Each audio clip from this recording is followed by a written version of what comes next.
collaborations on campus. So my group is really interested in trying to understand what are the applications of environmental microbial communities. And as Jennifer mentioned, a lot of this interest stemmed from the work that I did as part of my PhD and the postdoc at the University of Tennessee, where we started to look into the ability of natural communities in the oceans and other environments to deal with contaminants. And growing off that interest in moving here, we've been working a lot on oil bioremediation in both freshwater and marine settings, but also focusing a lot of our work in the Straits of Mackinac in relation to the Enbridge Line 5 pipeline there, and trying to understand how the communities in the Great Lakes might respond to an oil spill. And along those same lines, the work that I'm going to talk about today is how we can use the information that we're gaining about these natural communities to serve as sensors for different phenomenon, whether that be oil contamination, as we've done in the past, or what I'll talk about today about provenance or where an object's been. But we're exploring how we can combine the rich genomic data that we're generating with novel computational approaches to predict environmental processes. And then more recently, we've been taking some of the interest that we've had in oil bioremediation and pulling some of these oil degrading organisms into the lab and seeing how they can be used in the processing of plastic waste. So there's a lot of different things that we have going on in the lab, and I'm more than happy to talk about any of these interests and chat more about the work that we've got going on in our group. But where I want to start today is with the idea that natural microbial communities are really everywhere. They're ubiquitous, they're highly diverse. Within a single drop of seawater, you can have thousands of species of microbes that are living there.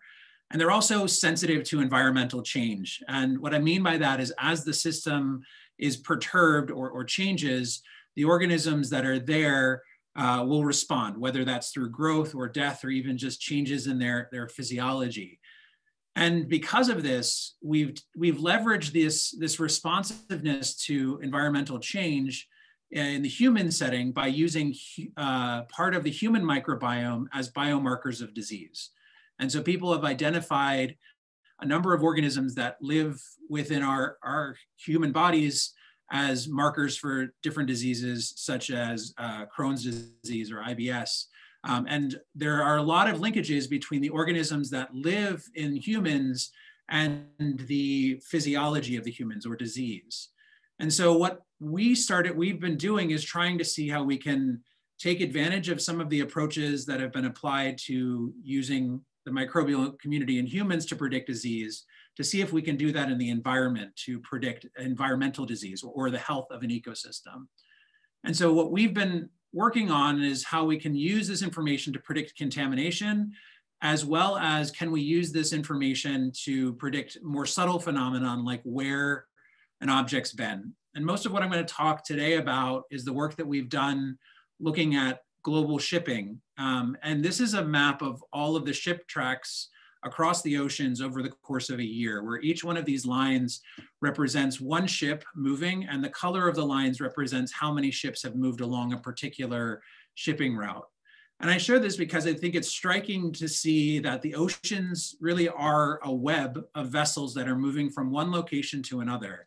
And these vessels carry with them goods and people, and our global economy really relies on this shipping across the oceans.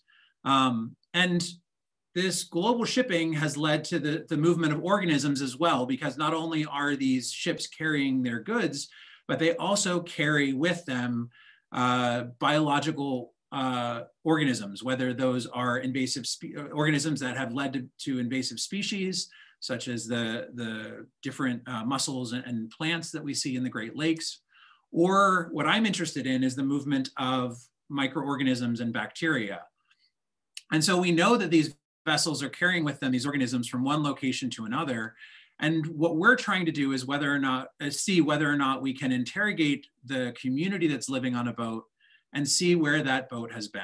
And this is in part driven by the funding agency for this work is the Department of Defense, because it's of great national security interest to know where a vessel has been.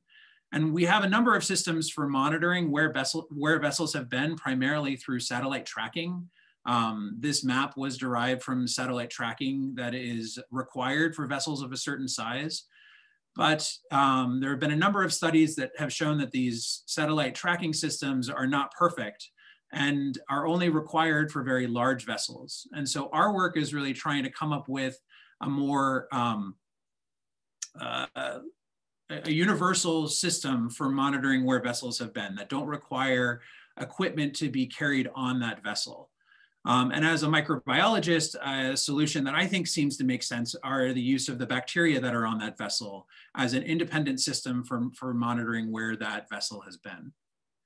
And so this leads us to the idea of a ship microbiome. I think a lot of us are very familiar with human microbiomes, and we hear this in the news a lot. But the reality is that every object carries with it a set of microorganisms. And when we think about ship microbiomes, it's really the diversity of organisms that are living on or in that ship. And unlike humans, where genetics and diet play a role in affecting the set of organisms that live in our bodies, the ship is really determined, the microbiome of a ship is really determined by what it's come in contact with. And so the microbes that live on the ship could be seeded from the air, the microbes that are carried on dust settling on a vessel and those organisms colonizing the vessel.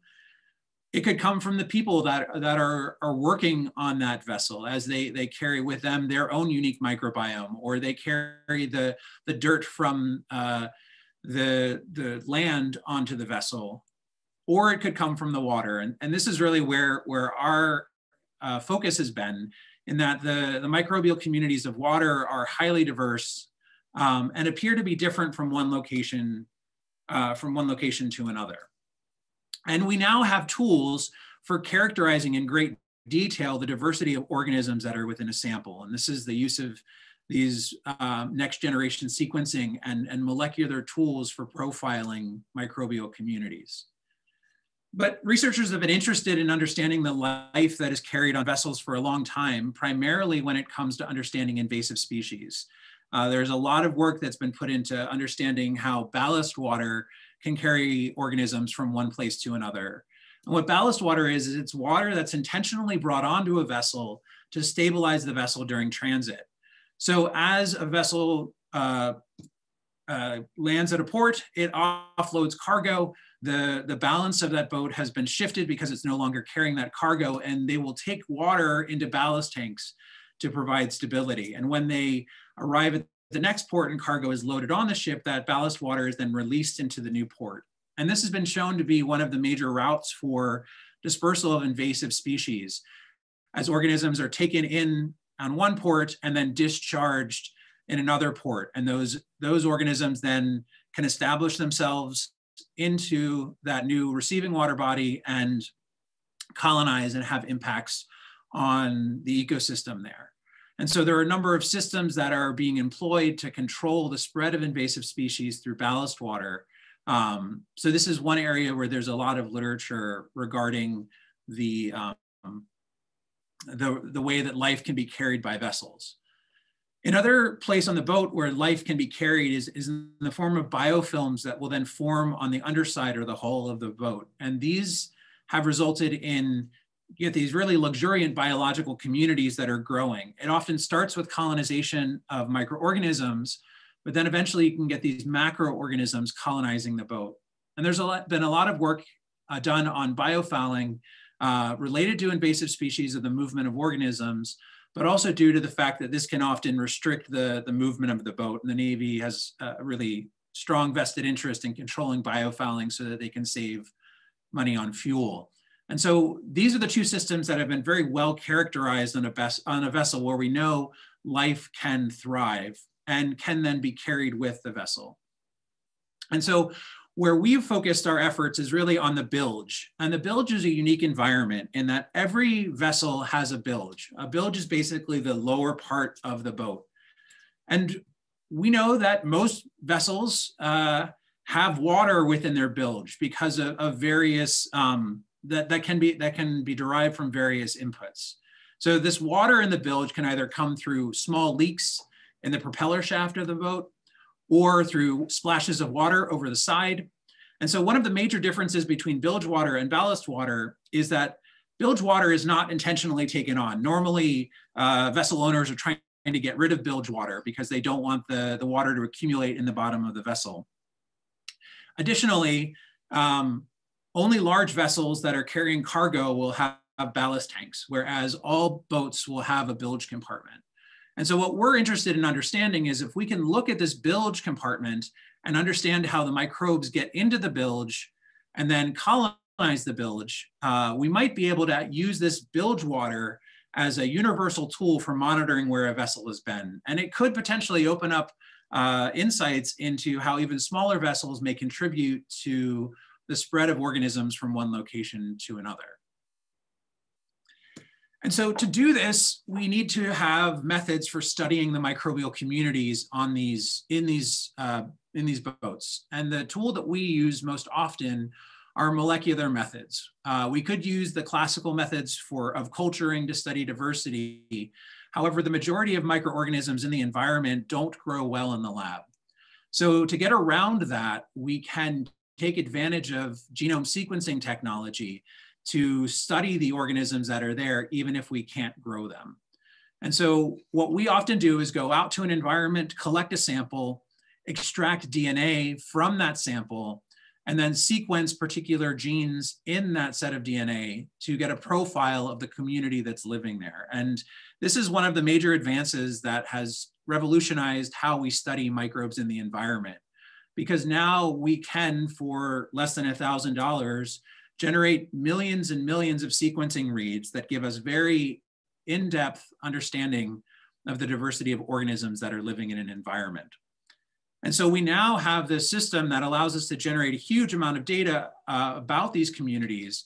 We can begin to leverage some novel computational tools for studying these communities.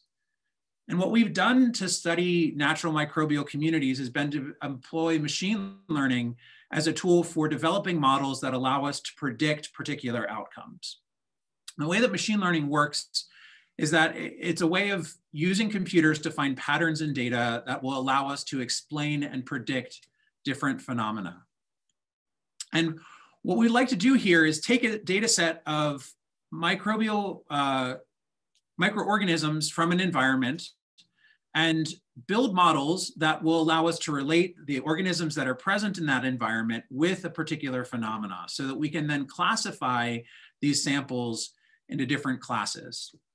And from this, what we hope to do is to be able to build a model that is generalizable enough that we can take unknown samples, input the community of organisms that's living there, and get an output as to what is the current environmental state of that community. And we began employing this to study oil contamination in the oceans. And so some of the work that I did prior to coming to Michigan Tech was looking at the response of the Gulf of Mexico community to the Deepwater Horizon oil spill. And we used this data set as a tool because we had a large data set of microbial community profiles from the Gulf of Mexico, with some of the samples containing oil or being contaminated with oil and others being pristine.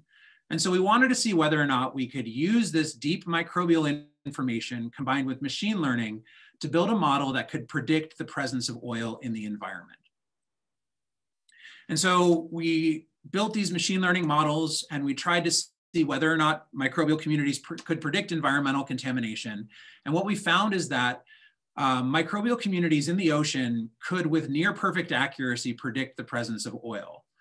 We looked at other systems such as groundwater and found that the microbial communities in groundwater could, with very good accuracies, predict the presence of other contaminants such as uranium and nitrate. So this kind of underscores the idea that natural microbial communities can be used as sensors for different environmental phenomena, in this case, contamination.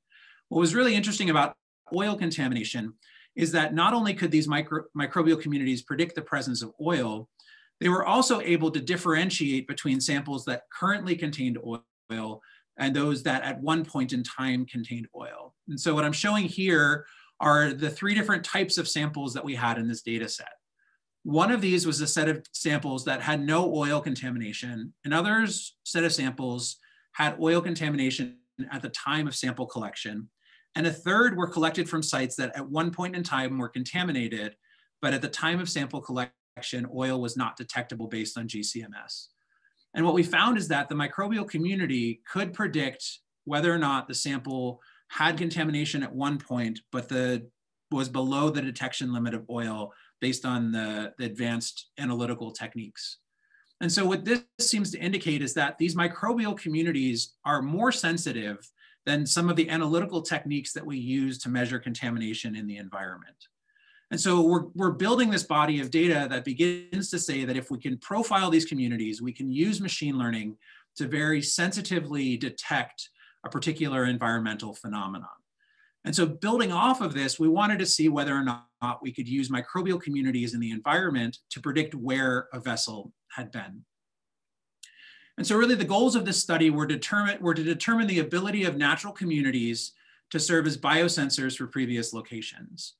In order to do this, we needed to first characterize the microbial communities that were present in ports around the world to see if there were enough differences to separate those communities based on place. And then from there, we needed to see whether or not the communities from one location were carried on a vessel for long enough for us to detect their signature at the next port. And so this was a really fun project. We got to travel to 20 ports around the world and collect water samples there. So we focused our efforts on 3 different continents. A lot of our sampling efforts focused in the US with the Great Lakes sampling, as well as the East and West Coast ports. We also traveled to 5 ports in Europe and 3 ports in Asia. And in each port, we collected a variety of samples. So this was a fantastic experience for my students. They got to travel the world and do science, which was pretty awesome. And so at each of the ports, we collected a variety of information. We monitored the environmental conditions by measuring water quality and various parameters there. We also collected samples for microbial community analysis. And the general approach that we used here was to take this environmental sample and to extract the DNA from that microbial community. We then amplified a specific gene from that environmental sample using polymerase chain reaction. And we focused on the ribosomal RNA, and this is really a fingerprint gene for organisms. We know that every organism has one of these genes, and each of these genes is unique and specific for that particular species of bacteria. And so by amplifying these fingerprints, it's like getting a list of all of the organisms that are there. It's kind of the attendance list for the class. It tells us who is there and who they're related to. What is their taxonomic affiliation? We can then use various bioinformatic tools to process this data into a format that is amenable for machine learning. And our goal here is to identify biosignatures of a particular place. And so what we did is we collected over 1,200 samples as part of this study and profiled which taxa are there. And what I'm showing here is a bar chart where each one of these bars represents the average community in one of these ports. And the color of the bars within the stacked bar chart represents a particular microbial class. And so one of the things that you can see is that there are 6 main bacterial classes that were present in all of these samples across all 20 of these ports. And we covered a real range in conditions. I mean, we went from places like the Great Lakes, which are these freshwater lakes, all the way to samples that are in the Mediterranean and the Atlantic Pacific as well. And then in other cases, we had a large gradient of conditions within a sampling set, and we're focused in some places like the Chesapeake Bay, which is in Baltimore is in the northern part of the Chesapeake Bay, which is relatively low salinity, compared to Norfolk, which is at the mouth of the Chesapeake Bay where it meets the Atlantic Ocean. So the idea here is we have these range of environments that span both a range of kind of physical and chemical conditions, but also range of geographies. And despite this large range in geographies, we find that the same 6 bacterial classes dominate these samples. And so we really wanted to begin to tease out, do we see differences in the set of bacteria that are living in each one of these places that are sufficient for us to differentiate one place from another? So another way that we can represent this microbial community data is in these principal coordinate analyses. And so what these principal coordinate analyses do is they take the list of taxa that are in each one of these samples and compare them to every other sample that we collected, and then plot that data in 2 dimensions. And so the way that you can read these plots is that each one of these points represents a sample. Each of these samples contains thousands of bacteria. And what we're looking at here is how similar this sample is to other samples in our data set. So samples that are very close to this sample have very similar sets of bacteria, whereas samples that are very far in distance on this plot from this sample have very distinct sets of bacteria that are living there. So despite the fact that we have these 6 main bacterial groups that dominate all these samples, there are large differences in the microbial communities that are there. And if we look at how these points group together, what we see is that samples from the same port seem to cluster together, and they cluster distinctly from samples from other locations. So for example, the points here in gray are the ones that were collected in Baltimore, and all of our Baltimore samples cluster together, and they're distinct from samples, say, from Singapore or Norfolk. And the other interesting thing that you can see from this is that not only are samples clustering by port, they also seem to cluster by the region from which they were collected. So samples from Baltimore cluster closely with other samples from the East Coast.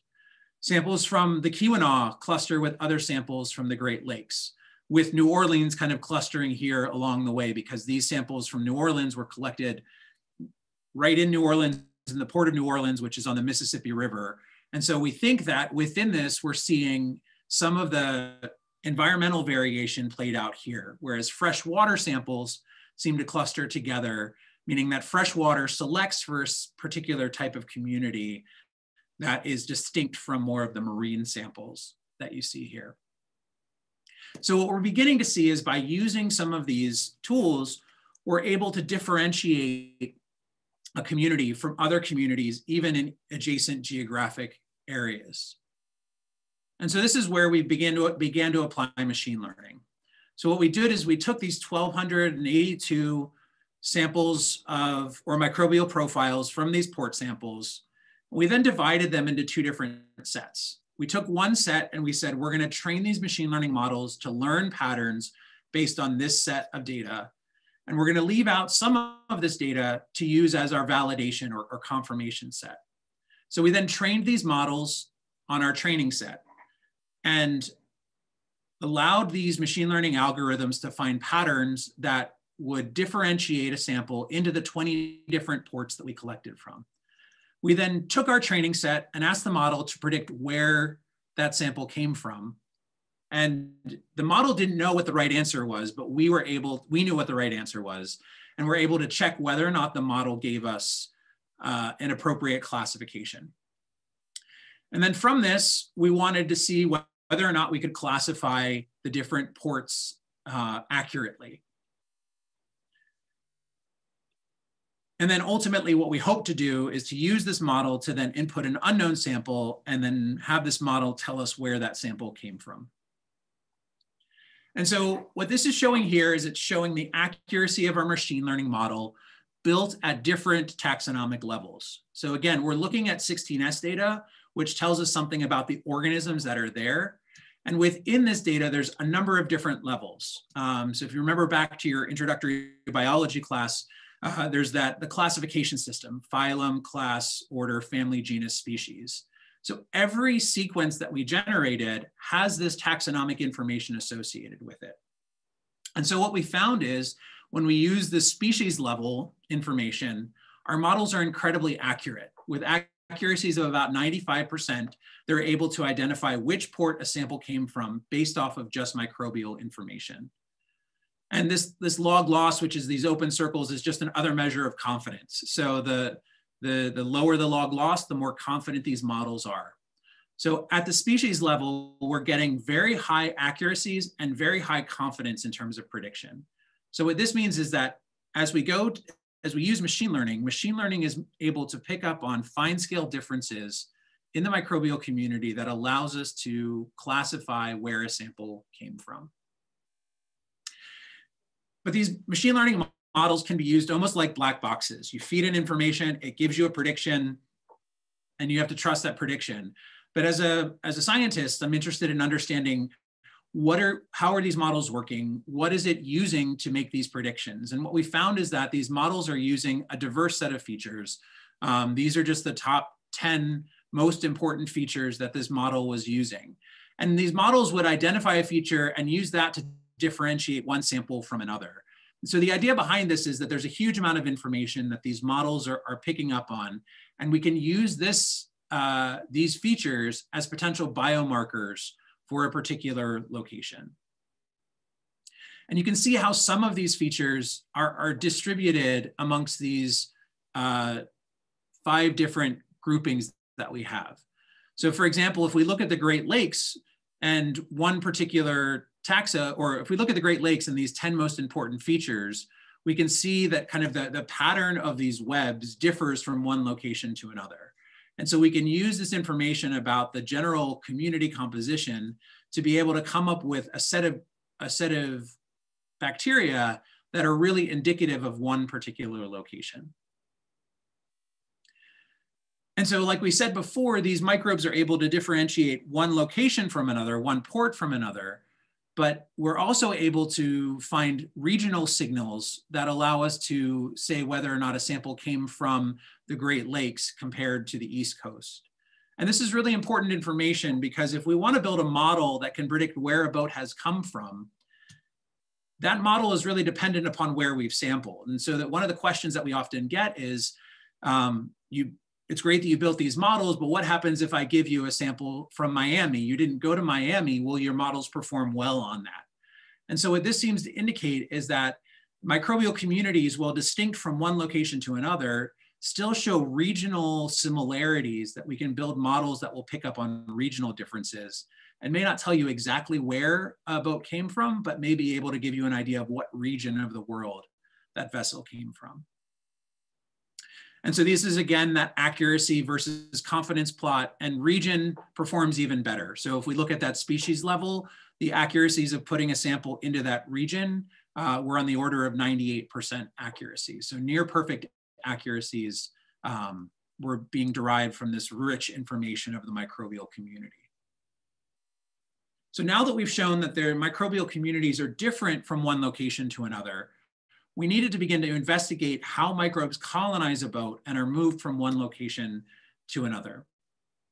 And so as we traveled the world collecting those water samples, we were also collecting samples of different microbial communities that were living on the boat. And so this is that same principal coordinate analysis plot that I showed earlier, except this time I've colored the samples based on the type of sample that they were, whether they were port water in blue or boat samples in gray. And what you can see is that in some cases, there's a fair amount of overlap between the boat samples and the water samples that came from that port. However, there are other sample types that are clustering in unique or distinct regions of this plot that don't seem to have a lot of overlap with the microbial community. And so what we wanted to see is whether or not the microbial communities of these vessels were in any way shaped by the water that the vessel has gone through. We had this hypothesis that bilge water would be a good place to look because it's water, and that water could be derived from the ports that this boat is passing through, but we needed to demonstrate that first. So we used an approach, a program known as Source Tracker. And what Source Tracker can do is we can input these microbial community profiles and say, this community came from this particular type of source. This community came from a different type of source. And then train this model on what each of these sources look like, and then use this model to allow us to determine what proportion of that sink community was derived from a particular source. So this model has been used for tracking how humans have impacted different parts of the built environment, their homes. It's also been used for tracking potential sources of contamination. If we know what say a sample of a particular type of contaminated water, the microbial community looks like. We can then take an unknown sample and see what proportion of that might be contaminated. So here, what we wanted to do was to train a model that was built on different, to train a model to predict what proportion of these different boat samples was derived from water. And then we wanted to look at two different places on the boat. We wanted to look at the bilge and see how much the bilge was impacted by the water community. And we wanted to look at the boat surfaces. So these swab samples are where we swabbed the side of the hull, collecting the microbial communities that are living there.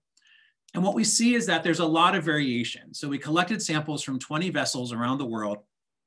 And in some of these samples, the bilge water was highly influenced by the overlying water, the water of the port.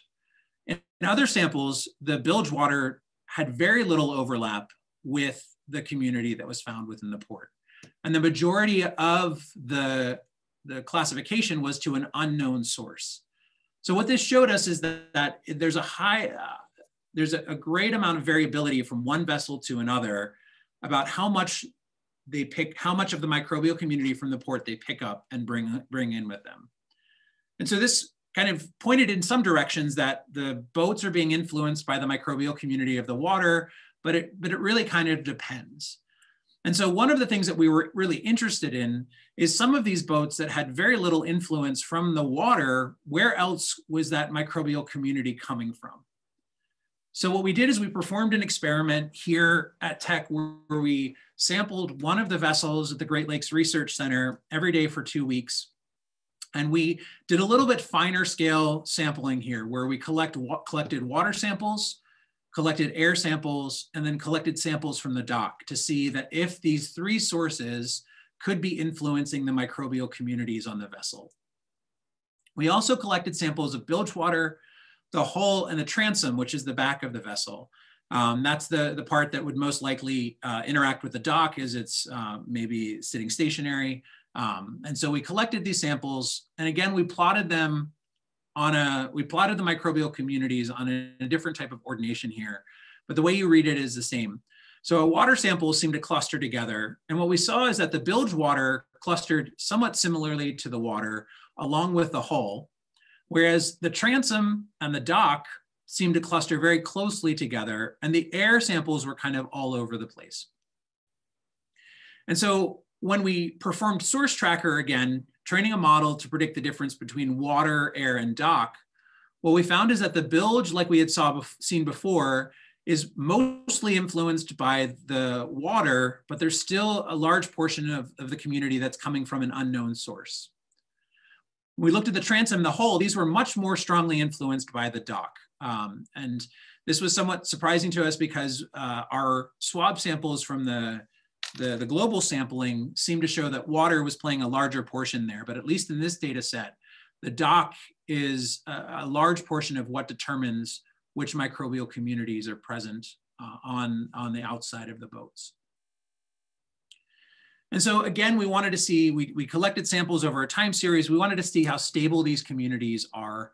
And what we found is that the air community, what I'm showing here is coefficient of variation, which is a measure of how stable or variable a community is. So the lower coefficient of variation, the more stable a community is. So what we see is that in air samples, there's a large spread of variability in the samples that we collected. And the most stable sample type that we had in this data set was water, followed by the bilge. And then we see this kind of increasing amount of variability as the system is exposed to weather and to the air. And so this seems to point to is that if we want a stable input that may not change much as the vessels are moving, the bilge may be one of the best compartments to look at. And so what we began to do is to then say we did this real pilot study here to look at how the boat is influenced by its environment. Can we do this on a longer term scale? And so we wanted to kind of follow a boat from one location to another. And so we did a validation study where we chartered 2 different vessels to go from Baltimore to Norfolk and back, and we wanted to see how the microbial community on this vessel changed from one location to another. Based on our global sampling, we were able to show that the microbial communities in Baltimore and Norfolk are distinct. And so we wanted to see whether or not, as the boat traveled, the signal from Baltimore was retained throughout the voyage so that we could say that the boat had come from Baltimore, but whether or not it was able to pick up some of these biosignatures of Norfolk along the way. And so this would be our way of proving that or validating the fact that these boats pick up organisms, carry them from one location to another, and we can use that information to determine where the vessel has been. In addition to this, we wanted to look at the different sites on the boat to see how variable they are. And we wanted to focus some on the bilge compartment. We saw that bilge water was fairly stable, but we know that within many of these bilges, there are also biofilms. And these biofilms are these community of organisms that are attached to a surface. And we wanted to see whether or not they changed much at all during these week-long voyages that we were taking. And so again, we profiled the microbial community composition of our samples. And this is one of these ordination plots that show the overall community structure. And so what we saw is that amongst this whole data set and these two vessels, the water samples seemed to cluster together, indicating that the microbial communities of the water were similar to each other along this transect. But what we saw is that the bilge water clustered distinctly from the open water, as well as differently from the bilge biofilms.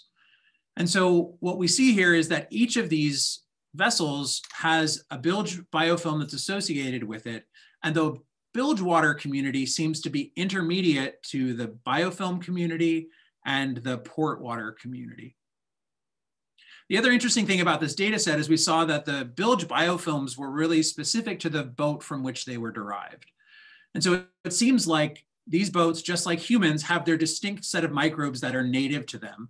And that as they're moving through the water, they're picking up some of the microbes from the water, which is why this bilge water is a mixture between the boat specific and the overlying water that they're traveling through. So this is a bit of a busy plot, but the idea here is that we could apply this source tracker model to tell us at each location along these transects what proportion of the community was derived from which source. And what we found is that as these boats started in Baltimore, they were really dominated by a Baltimore signature with very little of Norfolk being present. And as these boats traveled down the Chesapeake Bay, the Baltimore signature decreased as they got closer to Norfolk. But as they got to Norfolk, there were still substantial amounts of the community that was retained from Baltimore. And this is on both the hull and the transom, as well as in the bilge, which I guess that data didn't get included. But the idea here is that these boats are carrying with them these signatures. And despite the fact that they're traveling 200 plus miles down the Chesapeake Bay, we're still able to see that the signatures from Baltimore are retained throughout the voyage. So it seems like what we've been able to show is that ports have distinct microbial communities, and these boats are able to pick up organisms from the water and carry them from one place to another, at least over the 200 miles that we tested here. So what does this mean? How can we actually use this? And so ideally, the way that we envision this being used is in a similar way to how we do medical diagnostics. Right now, we have data and models that seem to show that if given the list of microbes that are on a boat, we could tell which port that boat came from. However, the process involves collecting a sample, extracting DNA, sequencing, and a lot of analytical methods and statistics to be able to determine past port. And the time to get an answer is incredibly long. We're talking days to weeks to go from sample collection to an answer about which port that came from. And so what we're interested in trying to think about is how can we do this process of taking a sample to getting an answer in as short a time as possible using molecular information, and in particular information about the microbial community. And this is where a lot of the molecular diagnostics that are being used right now to track COVID in the environment could potentially help us to get a much faster result. And so this idea of molecular diagnostics is something that is used heavily and has lots of technology associated with it in the world of human health. And there are a number of systems, these rapid diagnostic tests that can give answers in the span of minutes. That would be really interesting to see if we could apply to environmental systems so that we could gauge environmental health at the same timescales that we're monitoring human health, so that those who are tasked with making a decision have answers within the span of minutes rather than waiting hours to days to get an answer. And this would be especially important if you're thinking of the Coast Guardsman at the port that wants to know where a vessel has come from and what it's carrying. There's not enough time to collect that sample and run it through the pipeline on the left. Whereas if we could collect a sample and within minutes give an answer, this might actually lead to actionable information. So we now have the biomarkers to look for. We have the technologies in the medical world of diagnostics. And so what our lab's interested in doing moving forward is trying to merge the two, to use this rich amount of information in the microbial community with this rapid diagnostic technology to give us much faster and more sensitive methods for monitoring the environment. And so to kind of sum up what we've talked about today is that we can use microbial communities with machine learning to build models that accurately determine sample location. And we can build these models with decreasing amounts of information and really target in on what these biomarkers are. We've also seen that port water is a substantial source of microbes to the ship, and that these surfaces on the vessel, both in the bilge and on the outside of the boat, carry microbes with them from one location to another. And we'd like to look a little bit more into these bilge biofilms because they may serve as somewhat of a long-term memory for where these vessels have been. And ultimately where you'd like to move this is more towards environmental diagnostics of systems, where we can get rapid detection technology applied to studying microbes in the environment. And this work is really driven by the graduate students in my lab. So Ryan Gannam is a PhD student who did a lot of the sample collection and the machine learning work. Laura Scherer is also a PhD student in my lab who has done a lot of the boat characterization. Tim Butler was a former master student who was primarily our sampling expert extraordinaire. And then I'd also like to thank the captain and crews of the vessels. This involved a lot of coordination and people being willing to do some to do something that was outside of their normal. We didn't get to work with a lot of research vessels. A lot of times we're chartering fishing boats, and so it was kind of fun to be able to share our science with the people that were taking us around these ports. And I'd also like to thank the funding agency for being willing to send some microbial ecologists around the world to try to help them to track where vessels have been. And so with that, I'd be happy to take any questions.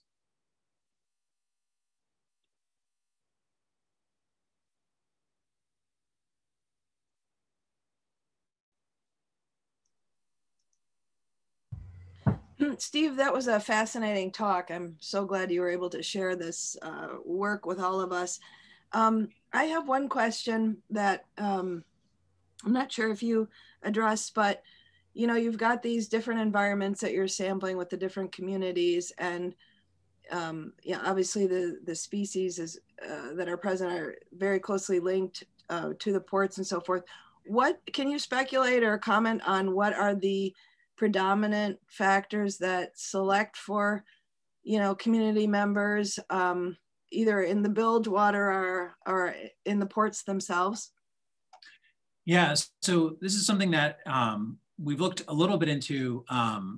It seems like the environmental conditions play a factor in that, and part of that we see in the way that the samples cluster, where freshwater seems to be, or salinity seems to be one of the major factors that's selecting for the communities that are present. We see freshwater clustering in one location and marine clustering in another.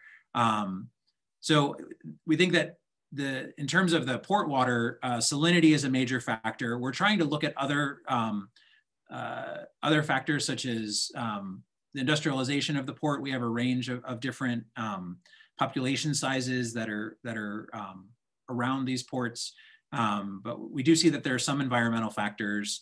And when it comes to the vessel, that's something that we don't know as much about. We think that the bilge is a very unique compartment because most bilges are going to have, in addition to them being dark and typically warmer than your open water, There's a lot of petroleum hydrocarbons that are in there because often these bilges are in the engine compartment.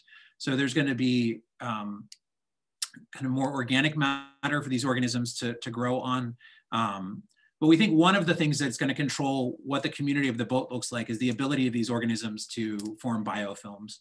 So it's that colonization step that allows them to persist. And this is something we'd like to look at a little bit more to try to figure out what factors determine why this organism persists on a vessel. Great, thank you. Hi, Steve, this is Noel. Really fascinating stuff. Had a couple of questions for you. Your last words touched on it a little. I mean, to what extent do you think things in the boat, you know, often we use anti-biofouling agents on boats, or as you say, petroleum hydrocarbons are really controlling the populations? And then the second question is, you mentioned that the dominant types of organisms seem to be similar, and I would think it might be more the rare organisms that would be more useful in fingerprinting. But is your technique able to look at low abundance organisms, or is that so swamped by just the more DNA, more material from the dominant organisms? Yeah. So I think in terms of getting at the first question about, could you just repeat your first question real quick? Yeah. To what extent are the populations altered or determined by substances produced on the boat? So either anti-biofouling agents or petroleum hydrocarbons, and thus not really reflective of the ports. Yeah. So yeah, I think that is a major factor that I think shapes which microbes are on the boat, which is why we see such variability. When we look at those 20 boats that we sampled around the world, a lot of them were very, the microbial communities on the boat were very distinct. And so some of that is dependent upon the type of vessel that it was, whether it was an inboard or an outboard motor, even kind of the maintenance history of the vessel. I think all of those things go into determining what organisms can live there. And I think that's part of why when we looked at those 20 different vessels, there were some that were strongly influenced by the port water, whereas the boat microbial communities were not. And so some of that, I think, is the material the boat was made of, the maintenance history, as well as the type of motor or more of the engineering of the vessel. And this is where, in some ways, if we had to go back and do this, we would have collected a lot more information about these vessels to be able to see if there are any trends that could help to inform why there is so much variability within a vessel. And even that validation cruise that we did in the Chesapeake, we had 2 vessels that were run by the same operator, so same maintenance history, but yet the communities on those boats, when you look at the biofilms, were dramatically different. And so some of that, I think, is even the use of the vessel could determine what that community looks like. So I think there's still a lot of open questions about how much of the vessel is determined by where it's been versus how it's been treated. And then in terms of your second question about whether or not the rare organisms would be better indicators of different locations, I think I would agree with you on that. And I think that that's what the models are showing. When we look at the communities on the large taxonomic level, it's the same group of 6 classes, which is a relatively broad taxonomic grouping. And so if you dive down within those classes to look at the genus or species level, it is quite distinct. Part of the reason why we focused on the dominant organisms was because We know that there's going to be seasonal variation in these sites. And we are building these models off of a single time point, which we know is one of the major limitations of our data set, in that seasonal variation may impact our model. But we thought by focusing on the dominant organisms that we know are more persistent across time, we could address some of that. So yeah, I think the rare ones are something to look into a little bit more.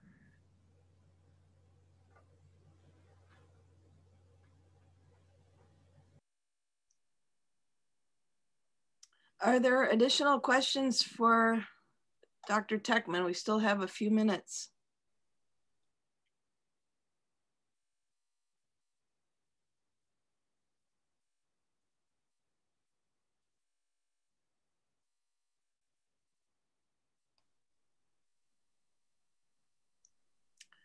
Okay, well, Steve, again, thank you so much for sharing this body of work with us, and we look forward to, you know, seeing how the work evolves, and maybe we can get you back in a year or so and get an update. Thank you again, and hope everybody has a great week. Thanks so much. Thank you.